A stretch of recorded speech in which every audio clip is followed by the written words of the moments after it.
Chikkaballapur ನಗರದಲ್ಲಿಯೂ ಸಾಮರಸ್ veg ಪ್ರಾರಂಭ. ಬಾಗೇಪಲ್ಲಿ ಟೋಲ್ನಲ್ಲಿ ನಡೆಯುತ್ತಿರುವ ಸುಸಜ್ಜಿತ ಹಾಗೂ ರುಚಿಕರ ಹೋಟೆಲ್ನಂತೆಯೇ ಸಿದ್ಧಗೊಂಡಿರುವ ಸಾಮರಸ್ ವೆಜ್ ಹೋಟೆಲ್ ದಿನಾಂಕ 3/5/2026 ಪ್ರಾರಂಭೋತ್ಸವ. ಚಿಕ್ಕಬಳ್ಳಾಪುರ ನಗರದ ಹೊರವಲಯದ ಹೊನ್ನೇನಹಳ್ಳಿ ಬಳಿ ಡಿಮಾರ್ಟ್ ಬಳಿ ನಿರ್ಮಾಣವಾಗಿರುವ ಸುಸಜ್ಜಿತ ಸಾಮರಸ್ ಉದ್ಘಾಟನೆ ದಿನದಂದು ಎಲ್ಲ ಸಾರ್ವಜನಿಕರಿಗೂ ದಿನವಿಡೀ ಉಚಿತ ಭೋಜನ ವ್ಯವಸ್ಥೆ ಮಾಡಲಾಗಿದೆ.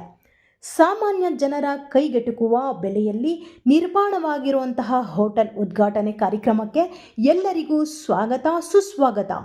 ವಿಶಾಲವಾದ ಪಾರ್ಕಿಂಗ್, ಮಕ್ಕಳಿಗಾಗಿ ಮಿನಿ ಆಟದ ಮೈದಾನ ಹೊಂದಿರುವ ಹೋಟೆಲ್ಗೆ ಒಮ್ಮೆ ಭೇಟಿ ಕೊಡಿ. ಸ್ವಾಗತ ಕೋರುವವರು ಸಂದೀಪ್ ಬಿ ರೆಡ್ಡಿ, ಚಿಕ್ಕಬಳ್ಳಾಪುರ.